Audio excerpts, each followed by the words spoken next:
Good evening, everybody. Thank you so much for joining us this evening. I'm Dorothy Kaczynski. I'm the director of the Phillips Collection. Thank you for joining us in an evening celebrating the artistic, aesthetic contributions and life of former Phillips Collection director Charles Moffett, who passed away last December. A great loss to every time we all come together, our art world, I realize it's this small and we reverberate, we know each other even when we don't know we know each other, and so I always feel that sense of mutual impact. Charlie was director of the Phillips from 1992 to 1998, bringing his years of curatorial experience from his service at the Metropolitan Museum of Art, the National Gallery of Art, and the Fine Arts Museums of San Francisco. In honor of the Phillips Collection's 75th anniversary year, he worked with the staff to initiate a very important exhibition, Impressionists on the Seine, a celebration of Renoir's Luncheon of the Boating Party. There are so many people in this room tonight who talked about the show, talked about the trip. The memory goes deep. The exhibition was by far this institution's most ambitious project to date and proved to be the most successful show in the history of the museum, with nearly 200,000 visitors over the course of its run. Charlie went on to organize the successful and nationally touring Impressionists in Winter, Effet de Neige. That was in 1998 here. Impressionist Still Life, which was co-organized with MFA Boston, was here in 2001, 2002. When he departed for his post with Sotheby's, he left the Phillips with a reputation for exquisite jewel-like exhibitions that explored the avant-garde, its genesis in the 19th century. The Phillips remembers Charlie as a wonderful colleague and leader who connected deeply with the collection. His detail-oriented perfectionism and inclination towards lofty institutional goals, I like that, contributed to the pioneering mindset that the Phillips and its staff so value today. We are honored that some of his family can be with us, including his wife, Lucinda. His son, Charles, cannot be here. He took ill. His cousin, Bill Moffett, and his wife are with us. Thank you for being here. So tonight we're going to have the pleasure of hearing a lecture by Dr. Richard Brettell. It's a very fitting tribute as Charlie, with his colleague Ruth Berson and a score of museum and academic art historians, worked together reassembling the 8 group exhibitions between 1874 to 86, organized by the independent artists, les indépendants, who we now term the Impressionists. The resulting exhibition was at the National Gallery and the Fine Arts Museums of San Francisco, and anybody working in the field still goes back to that catalog to understand that seminal moment. So Dr. Brettell, but I think I'll call him Rick because he's a dear friend, a great colleague, and I was so pleased that he said, sure, of course I'll be there. Rick worked with Charlie on that project, focusing on the 1877 exhibition, the first in which those artists termed themselves Impressionists. In recent years, Rick has become increasingly interested in the 1882 exhibition, which intrigues me, and that's what we're going to hear about tonight. He sees it as the most important, the finest of all 8. Using recent identifications and scholarship, Rick is going to reconstruct that landmark exhibition, the penultimate of the group, and argue for its importance. So a little bit about Dr. Richard Brettell, Rick Brettell. He has a BA, MA, and PhD from Yale. He is currently the Margaret McDermott Distinguished Chair of Art and Aesthetic Studies and the Edith O'Donnell Distinguished Chair at the University of Texas at Dallas. I think he holds the chair and is, but anyway, we know that. He also writes frequently as a critic for the Dallas Morning News. He was previously the very distinguished Searle Curator of European Painting at the Art Institute of Chicago and was the McDermott Director at the Dallas Museum of Art. we shortened this, otherwise I would be here far too long. But he's a museum consultant all around the world.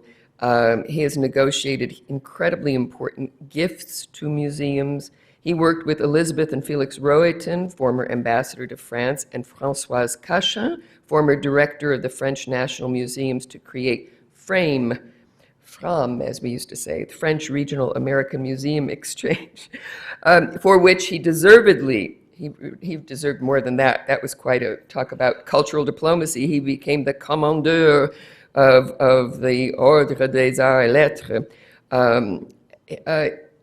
Rick has had an incredible impact on art history, the museum landscape, and the cultural landscape in this country and abroad. Not to mention that he is the world's expert on Pizarro, I think on Impressionism and French painting between 1830 and 1930 generally. Join me in welcoming Rick Brettell.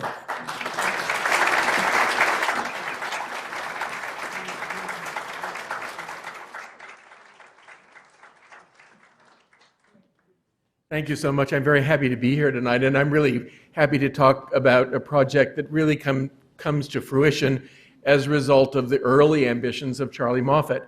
I met Charlie in April, almost now, of 1981, 35 years ago in Paris. And Charlie was very suspicious of me because he was at that time in San Francisco, and I was a lowly academic. And I had just gotten the job as the curator of European paintings at the Art Institute. And I was in Paris with Jim Wood, the director of the Art Institute, and Jim was an old friend of Charlie's.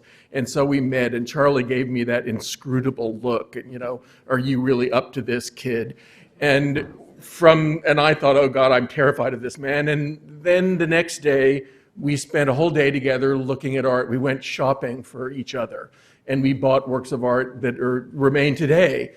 In our respective collections, and it was a kind of trial by fire because, of course, Charlie knew all the galleries and I knew nothing. I knew all the archives because I was an art historian, an academic art historian. And Charlie was really the person who helped me learn about the museum world, which is a very different world than the world of academic art history. And I got actually to help Charlie when he started the new painting project first in San Francisco, and then when it followed him to the National Gallery of Art in Washington. It's interesting that tonight is the 75th anniversary of the founding of the National Gallery of Art, and all of us are sitting here are not there because the Phillips is older.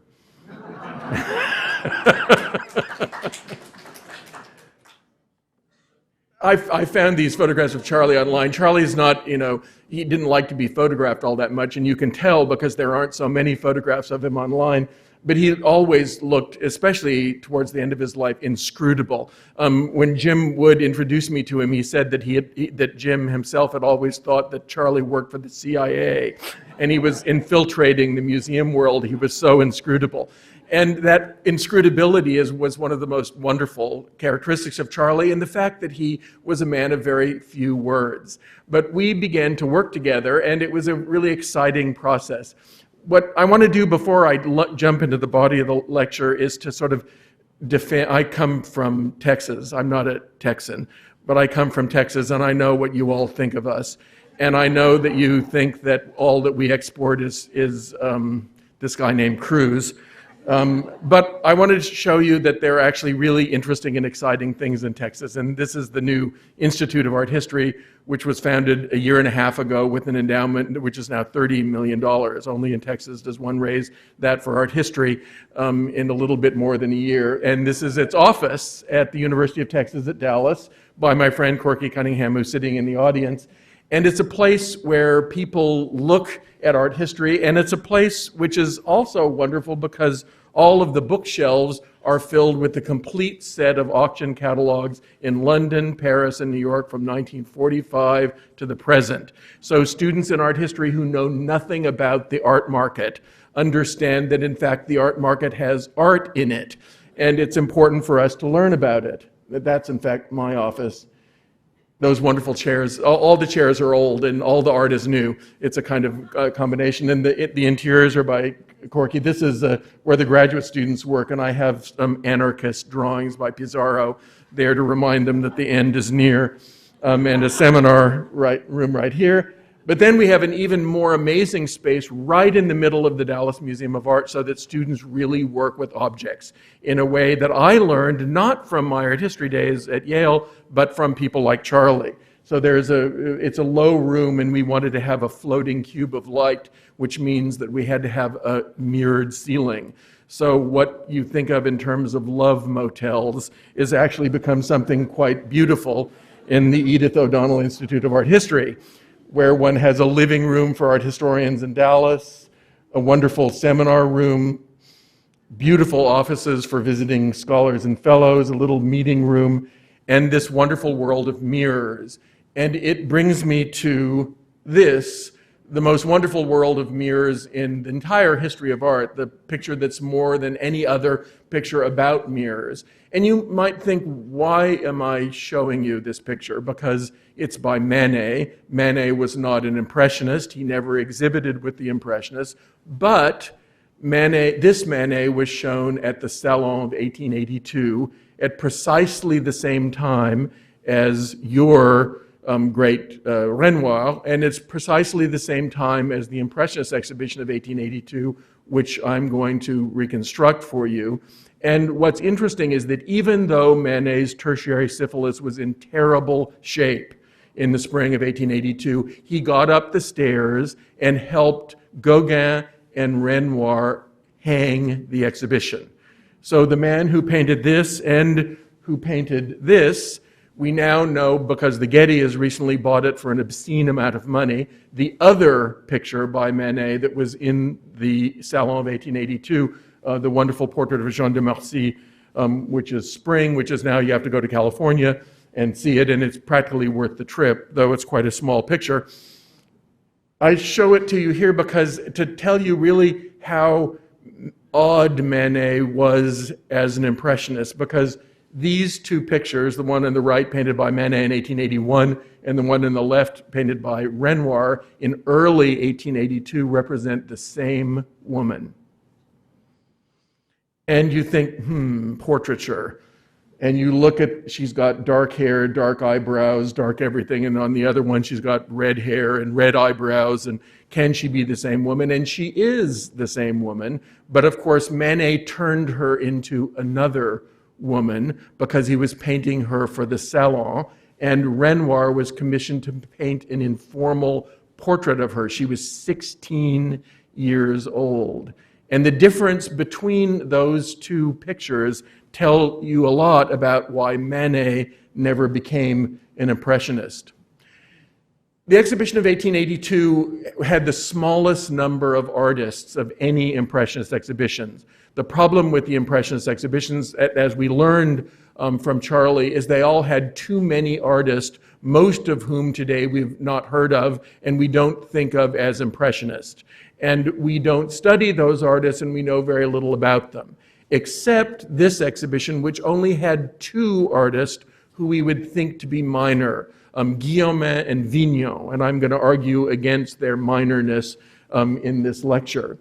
The artist, if you can read this, the only surviving catalog of the exhibition is this handwritten double sheet that was obviously written for the printer, and they were going to do a double-sided sheet that people could go around the exhibition with the numbers and the artists' names and their addresses and look at the things, but they didn't have the money to pay the bill, and so there was never a catalog. So only the handwritten sheet, and scholars who love to argue about whether it was one of Caillebot's employees who wrote it or whether Madame Sicily, because it looks like Madame Sicily's hand.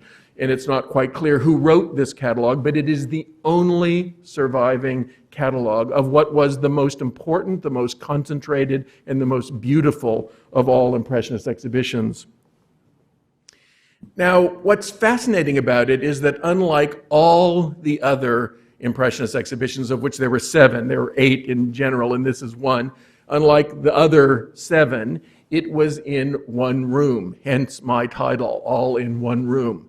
And that one room was this enormous room on the Rue Faubourg Saint-Honoré, way almost at the edge of Paris, in a very unfashionable part of Paris. And it was a tourist trap because there was an enormous panorama of the Battle of Reichshofen, which had just occurred in the Franco-Prussian War, and which was one of the few battles in the Franco-Prussian War that the French won. And so people went to see this, and the Impressionists thought, maybe we can capture another audience. We can capture people who don't think they're going to an art exhibition, but think that they're going to a tourist thing, and who can come up the stairs and go into this glorious room. The paintings went up to here, from the dado to here. On the top were tapestries, which were not removed for any exhibition. So the Impressionists had this one huge room. It was naturally lit from above, the only one of the 8 exhibitions that had natural light from above, and it had early electric light and was opened until midnight. So the exhibition was open daily, 7 days a week, from 10 in the morning until midnight, day and night. And the works of art were seen in natural light during the daytime and in warm electric light at night. Now, a few of the artists painted big pictures because they knew where the exhibition was going to go. The rent for the space was paid by one of the Renoir brothers, who were Degas' friends, and they got the Renoir guy to pay the rent, but they couldn't convince Degas to come into the show because Degas wanted to bring all of his terrible friends with the names of Forain and Raffaelli, and none of the other artists liked them. So Degas boycotted this exhibition, as did his friends, and the exhibition, as a result of that, had a purity and clarity which none of the others had. Because they knew quite far in advance that there was going to be a big room with pictures hung, as it were, salon style in the room. There are over 200 works of art that hung at the same time in this one space. And so a few of them, in fact, almost all the major painters, painted one big picture that could hold the upper part of a wall and be legible from a distance. The big picture of Caillebotte was the Bezique party, all these upper-class men concentrating terribly on cards and worrying more, I think, about the money that they're going to earn or not from it than anything else. Here's a better photograph of it. It's very hard to get good photographs of this picture. Gauguin's largest painting of his entire career, including the big picture in Boston. You may not have seen it because it's in Oslo, and we don't all rush to Oslo to see Gauguin. But this is a big picture that was called Les Fleurs, the flowers, in the exhibition catalogue, and which for a long time wasn't identified. And in fact, Charlie and I, we were working together in his office in San Francisco when we came upon a passage in a review, one of the reviews of the exhibition, which described the picture and made us be able to identify it. This big picture by Monet, which is now at the Petit Palais. The largest painting in the career of Bert Morisot, which is now in the Art Institute of Chicago. This, one of the largest pictures in the career of Pizarro, which is now in a private collection in Chicago. And this, which is arguably the most important painting by Renoir to this date, and which is almost exactly the same size as the Gogan and the Partie de Bezique by Caillebotte. And clearly what these artists were thinking is they were thinking of filling those walls and anchoring the ones on either side of the window and the sides of the door as you went up the stairs into this big skylit room. And so they painted pictures which were beyond their usual scale. They painted salon scale pictures for the Impressionist exhibition that was the most like a salon of any exhibition. So I'm going to take you through, and I've spent a lot of time reconstructing it, and I'm about 80% right. About 20% are guesses, but they're pretty educated guesses. And I'm going to show you virtually everything, one by one, that was in the exhibition, so you can come to a sense of this collectivity of Impressionism in 1882, the Partie de Bezique, Each artist listed himself or herself by name and gave the address so that we could know where to go if we wanted to buy a picture. And Caillebotte was the first. It was in alphabetical order. It was completely egalitarian. He was the first, and he was in his new fancy apartment on the Boulevard Haussmann, in which this picture was painted. And so he's actually showing us his friends in his salon, in his apartment, on a street that's a little bit older and less chic, where the space was. What he showed in the exhibition was extraordinary. He showed two great figure pictures of upper-class men looking down from the apartment that he owned. So this is my Paris. This is the Paris that I own and that I look at and that I live in. Both of them you see here, this one which made the world's record for a Caillebotte recently, this one which remains in the family and which is, I think, rather better. This kind of pathetic portrait of Richard Gallo, his friend, which is in Minneapolis, not one of his greatest efforts. This painting has always been identified as the painting of the Pêcheur, which was in the exhibition, and you look at it, and it's about this big, and it's very sketchily and badly finished. And surely he exhibited this painting, because when you want to show yourself off at the highest level, you show your largest and most finished painting, and this painting was already finished in 1881 and was surely the painting in the exhibition. This wonderful view, again, from a lower level apartment, which was in fact owned by his friend Richard Gallo in Paris.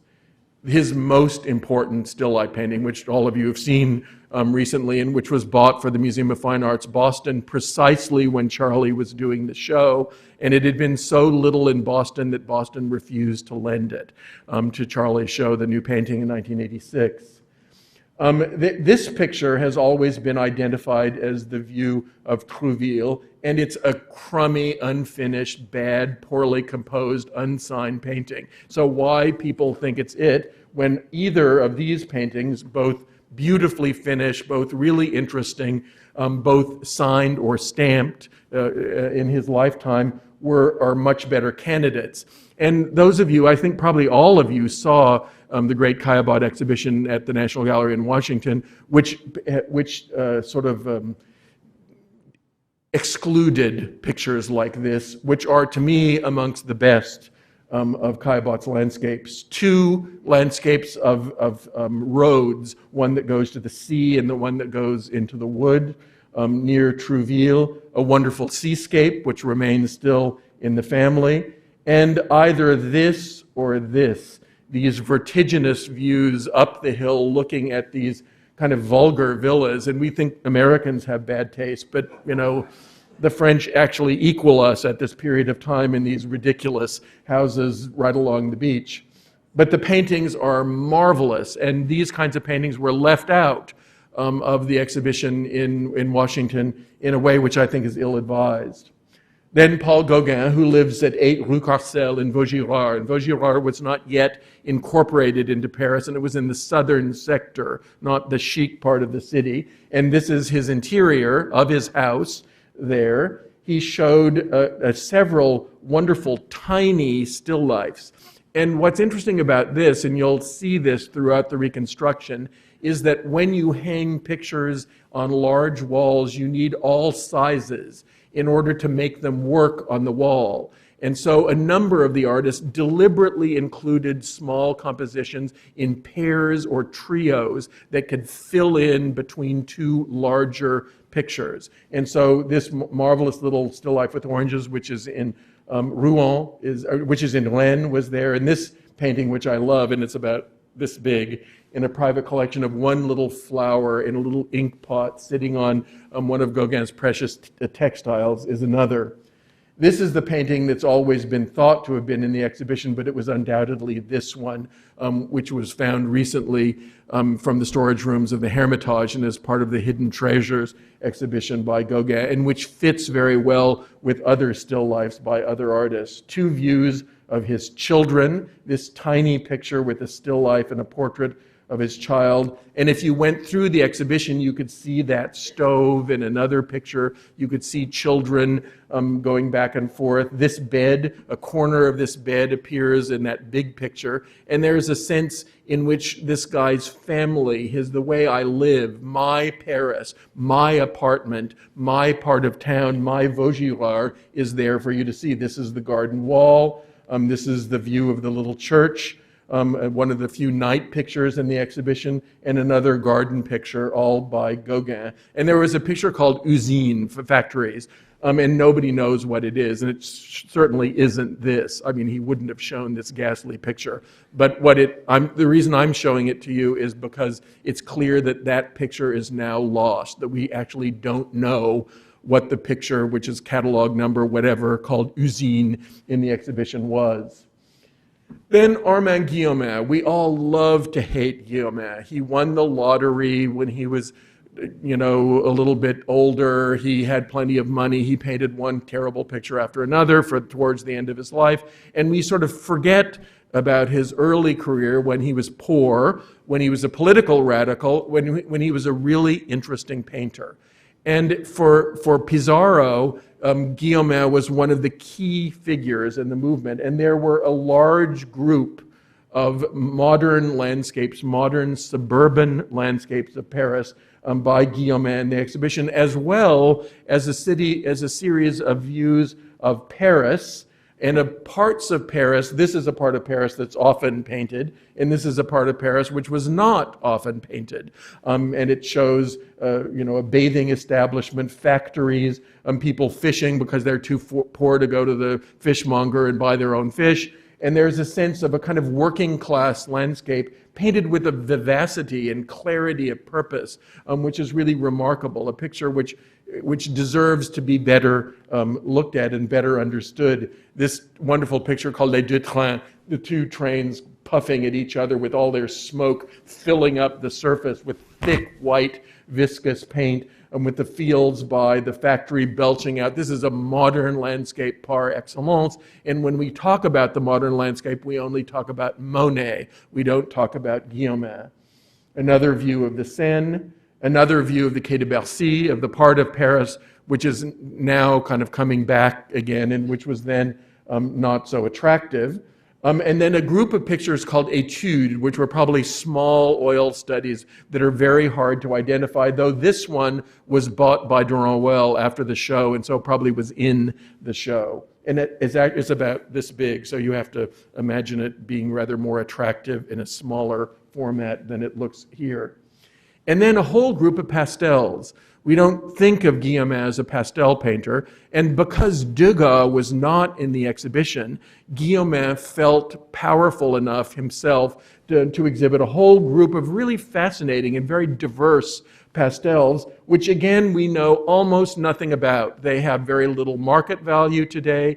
They're fascinating works of art, and they were shown in abundance in the Impressionist Exhibition of 1882, including this wonderful one, which I wish I could find and buy. It's just so lively and terrific. It's on a sheet of paper about this big, and it has this kind of it's about the life of the non-tourist Paris, the workers' Paris, which was very important to Guillaumin politically. Claude Monet, his address was only Poissy, where he had recently moved. And Claude Monet was at the very bottom of his financial world at this point. He had not paid his rent in the town of Véteuil for 3 months, and so was thrown out by the two English landladies who lived up the hill, and he had to go to Poissy. And Duranwell was going to pay his rent, but Duranwell went bankrupt in January of 1882 with the collapse of the Union Générale Bank in France, and all of his loans had to be called in, and so not even Duranwell could pay Monet's rent.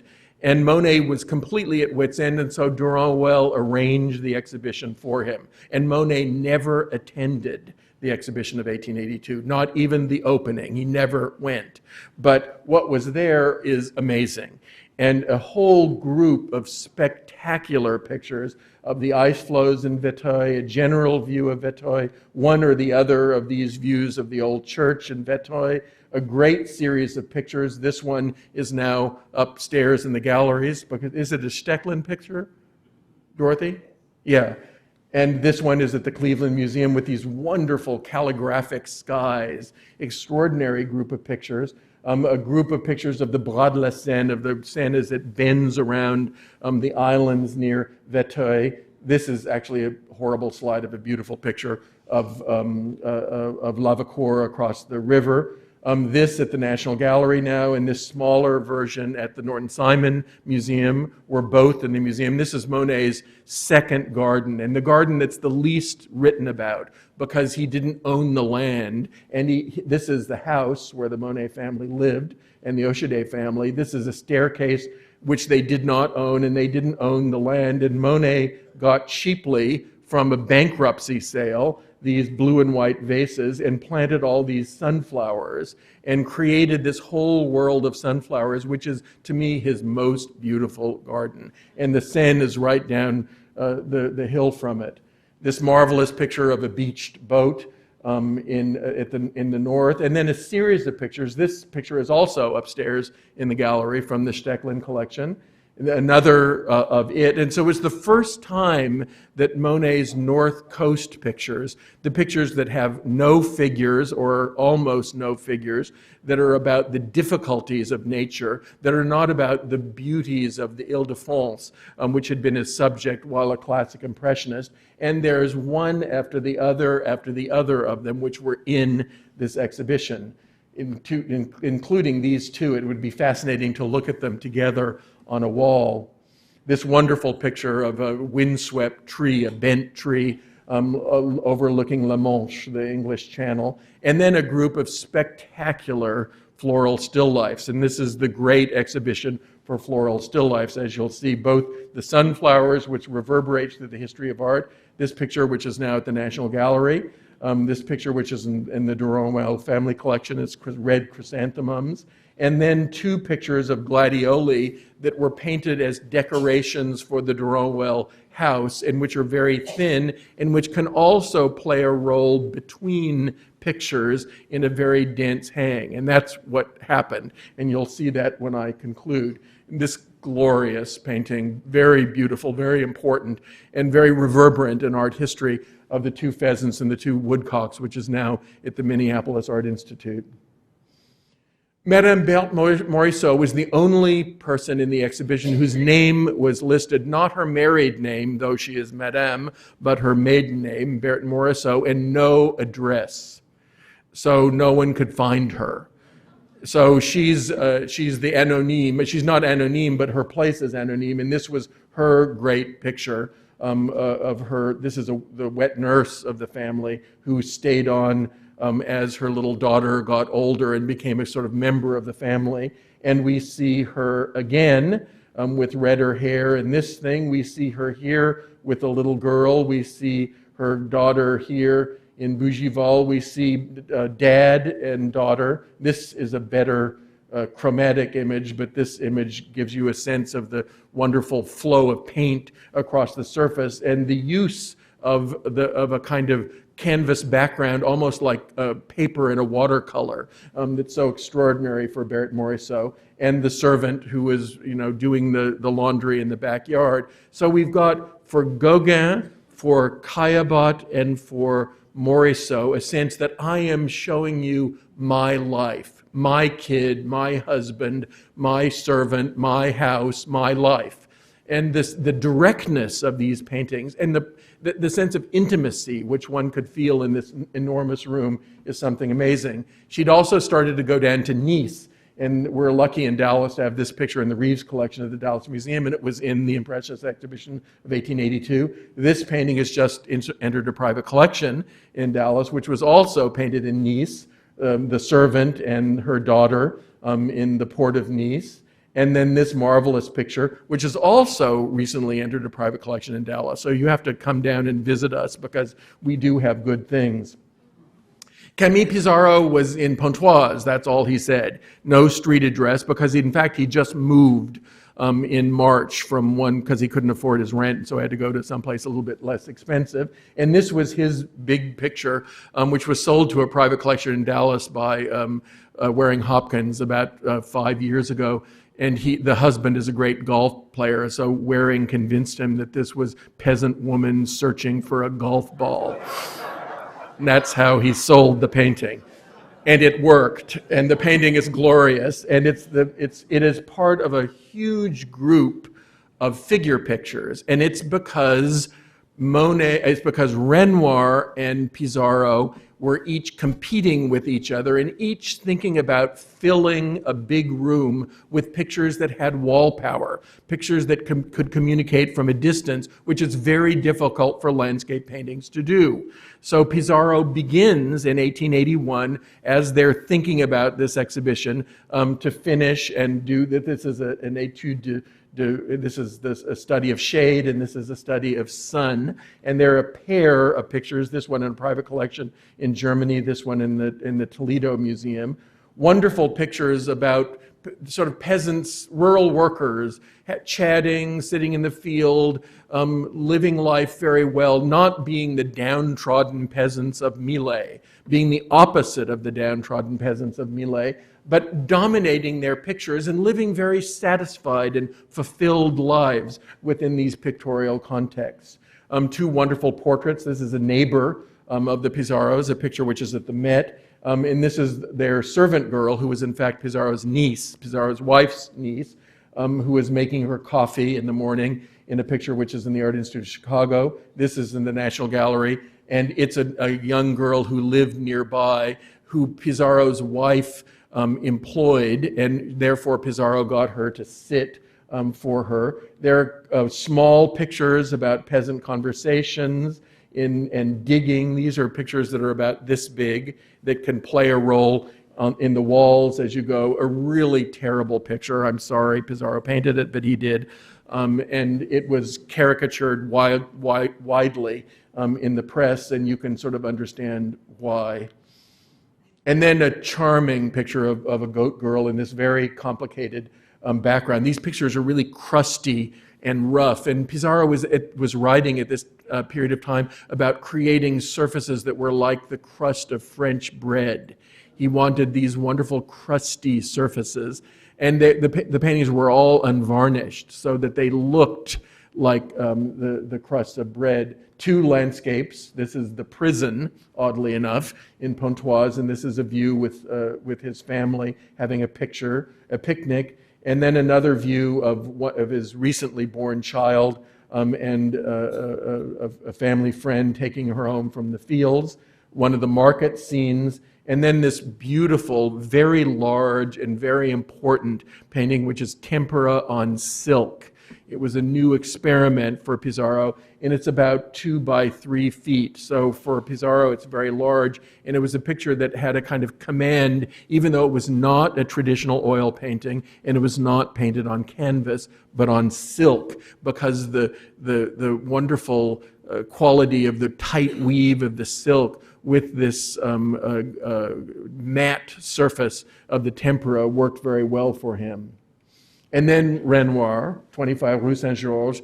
And Renoir and Pizarro they knew what the other one was doing. And Pizarro comes in from the countryside, goes to the Rue Saint-Georges, and you'll see that 2 of the artists live like 3 doors from each other on the Rue Saint-Georges, one of whom is Renoir and the other of whom is Vignon.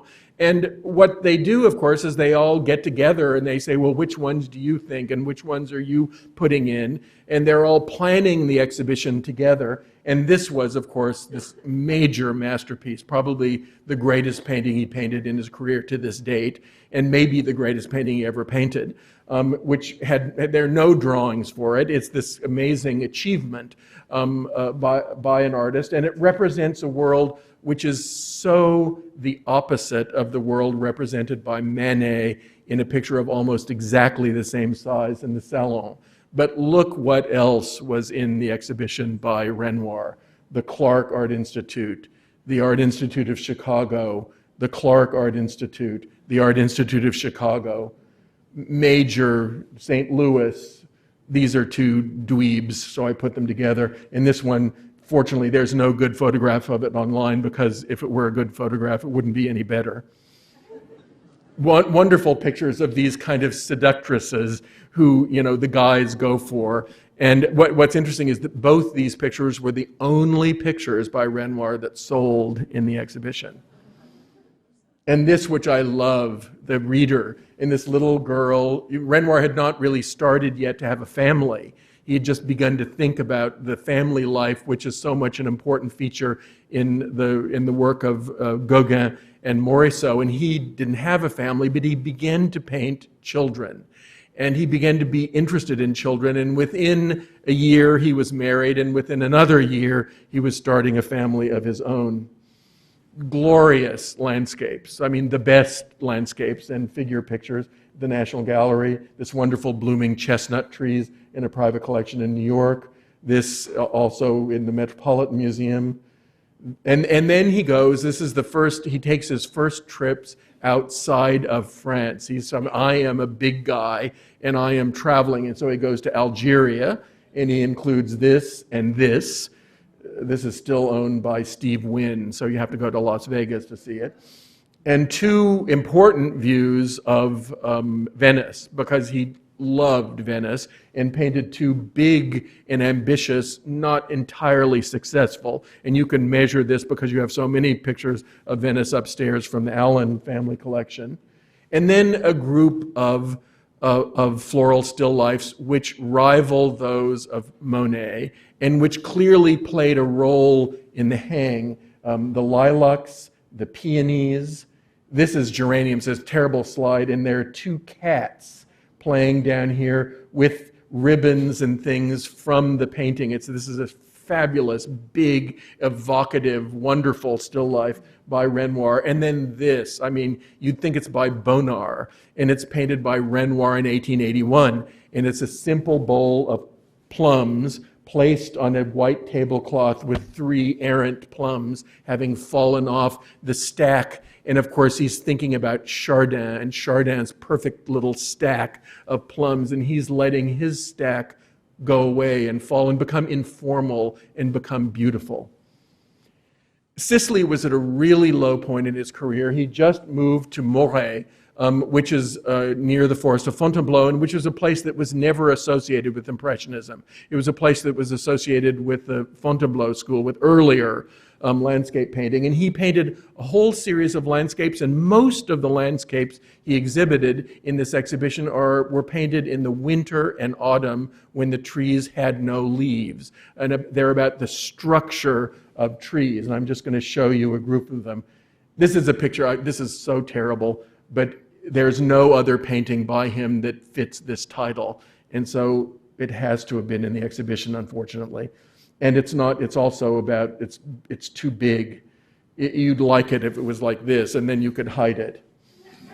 But then these kind of vertical pictures in which he plays with the foliage of autumn and the lack of foliage in winter.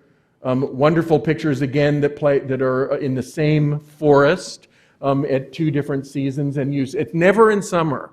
It's autumn and winter, the two pairings. This wonderful picture of a little kind of violet pathway that leads you into the tangle of vegetations, the incredible roughness and gestural vitality of these pictures. They're almost unsaleable today. They're not the kinds of Sicilies we like. We like earlier Sicilies and later Sicilies, and these tangled Sicilies are not what we like, though one wouldn't mind owning this. And this glorious picture of the little girl, his daughter. There were three pictures in the exhibition which have a child in them. And so even Sicily inserts his family into his pictures. This is the view of Saint-Mame, where he lived, a wonderful summer scene, the only one with cows and the girls watching them in the fields. In this view of Saint-Mame on the other side, the last of the Sicilies.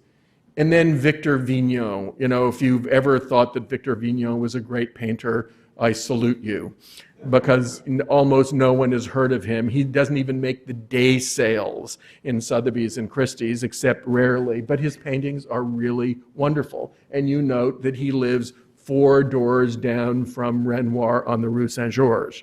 So there's a a connection, a personal connection, and a geographical connection with him. And when you look at what he showed, this is an earlier picture from 1874, and it was in the exhibition. This is another early picture, and these pictures hold their own with Sicily's and Pizarro landscapes, if not with Monet's. Wonderful little pictures. These are etudes. They were called Etude, and they're small, and so they were meant to be hung in the clusters. This is a tiny picture, which is enchanting and informal, the sort of tangle of things, the laundry, the people chatting with each other, the sheets over the messy fence, the sort of wonderful informality of what was really a working class landscape. And then the crusty pictures, because he painted with Pizarro, and he liked Pizarro, and three of the artists, Gauguin, Vignon, and Pizarro, were all anarchists, and they were all associated with advanced politics, and they were really interested in destabilizing the state, and that was known to critics, and so these figures were lumped together. The wonderful picture of his wife and daughter walking down the fields. These pictures, which relate to the Sicilies, which are painted in winter, and which were looked at and very favorably thought of by Cézanne, who didn't exhibit in the exhibition, but was very moved by it and came to Paris to see it. Village landscapes of various sorts, including one with the industry that we see in Guillaumin's landscapes, and then this sense of loving Constable. Vignon was married to an English woman, and she went back and forth quite a lot, and Vignon was really interested in Constable and knew more about Constable than the other Impressionist landscapes. And he included two really wonderful still lifes that, if he was not a secondary or tertiary painter, if this had the signature of Monet or Sicily or Pizarro on it, we would think much better of it. And this, which looks for all the world like one of the Gogan still lifes, and may have been hung with the Gogan still lifes. So all of these pictures that you've seen one by one are arranged in this enormous room beneath these large, modern, and apparently rather garish, in the reviewers' opinions, tapestries, which are hung above, which go around the corner of the thing, and which were scenes from Don Quixote, from, like 18th century tapestries, but they weren't, unfortunately, 18th century tapestries. And so I decided to play dolls and think about, what these guys had to go through, because, of course, all the other Impressionist exhibitions were held in Duranwell's gallery or in a rented apartment, so that people who were wealthy and who lived in Parisian apartments would be able to see their pictures in spaces like the spaces in which the clients would live. And this idea of domesticity and working in spaces that are domestic is very important for the Impressionist exhibitions, except this one.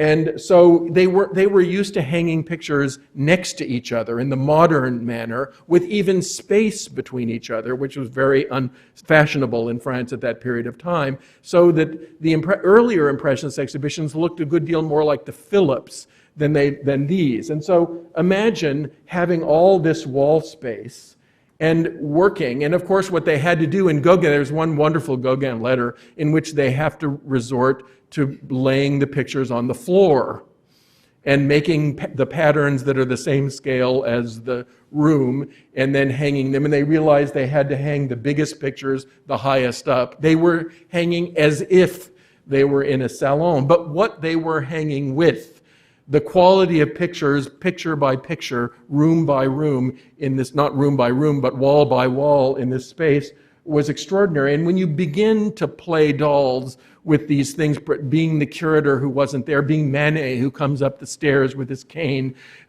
huffing and puffing, and finally getting into the room and looks at these arrangements and begins to give them help and give them advice. And you can imagine what unbelievable walls these were. We know nothing of what they looked like, but the great thing that Charlie did was to make us think about what they looked like. And there were about 20 years of bad art history that was done as a result of Charlie's exhibition, and that's because art historians are more readers than they are lookers in the main. And so what they did, including myself, was to read all the reviews over and over and over and over and over again. And so we were like obsessed with what the reviewers thought, and very few of us were thinking about what the exhibitions looked like.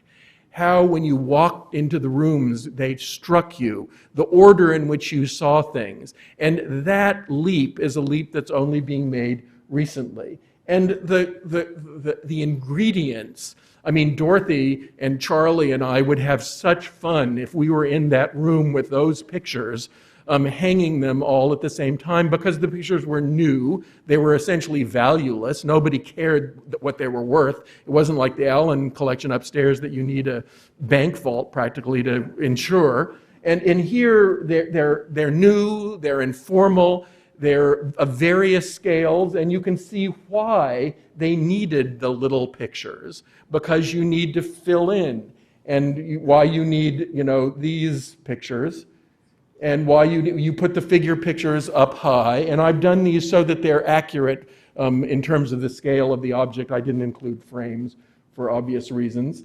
And this is a terrible thing to do. I'm sure Pizarro would die to be underneath that Renoir, and Renoir would die to have the Pizarro underneath it, but they're dead, so we don't have to care.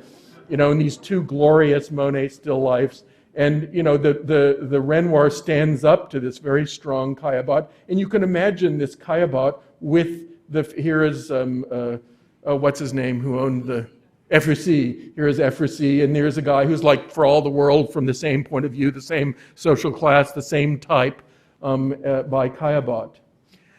What was extraordinary is that Manet still never relented. And though they tried it very hard in 4 Impressionist exhibitions to get him to be in it, he never said yes. And you can a little bit understand when you see this and then when you see this, because this picture belongs in the Impressionist Exhibition of 1882, and this picture belongs in the Salon of 1882. It's much more refined, it's much more hieratic, it's much more formal, it's much less about life and more about picture making. And Renoir makes us think about, we live vicariously through this. And of course, what we were doing in 1882 is this picture had just been painted. This was the world in which the people who were in the room inhabited.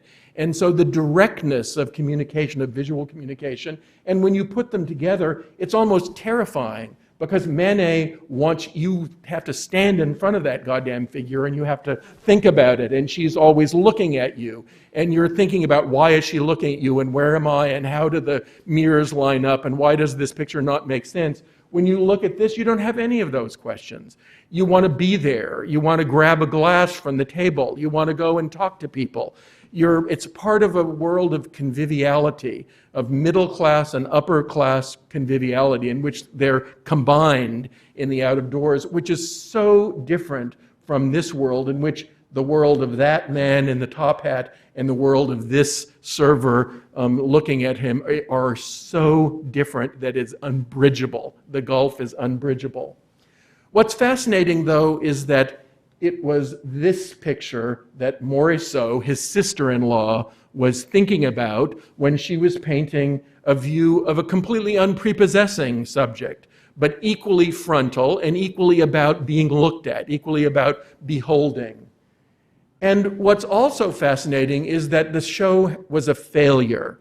It was not a failure critically. It did rather well critically, but it was a failure financially. They were supposed to pay off Rouault, but they didn't raise enough money through admission. They didn't sell a catalogue as they had in other things, and their sales were pathetic. And so the show was a financial disaster. And so what Durand-Well decided to do the next year is to urge them not to do an Impressionist exhibition of 1883. And what he did were the first 3 one-man exhibitions for the four one-man exhibitions for the artists he thought were the strongest: Renoir, Pizarro, Monet, and Sicily.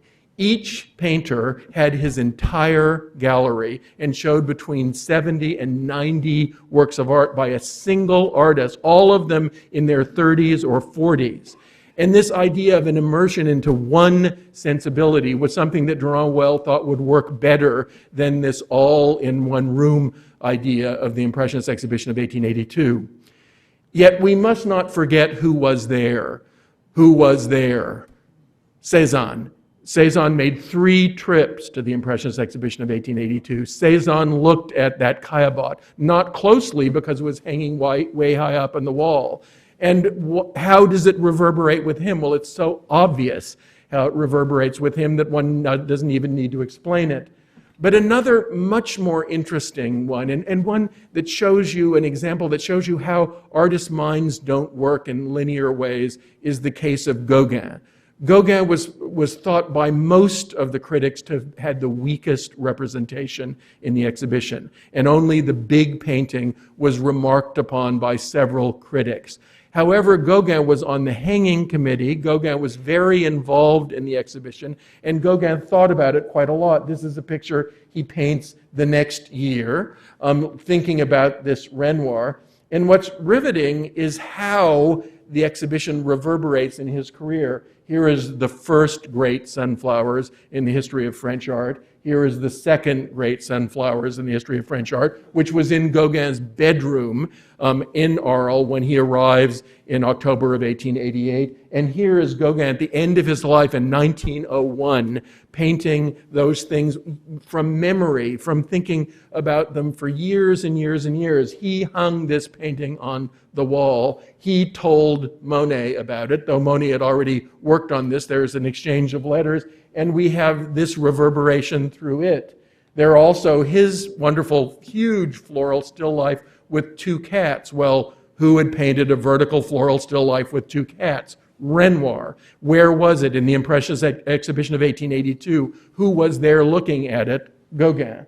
Or this, at the end of his life when he paints a series of beautiful plumed birds on a surface years after this exhibition had happened. And what is in his head?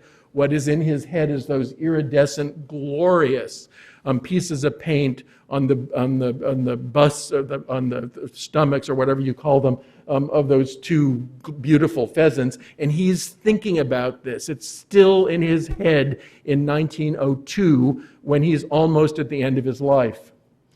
This one room of painting may have been a disaster financially.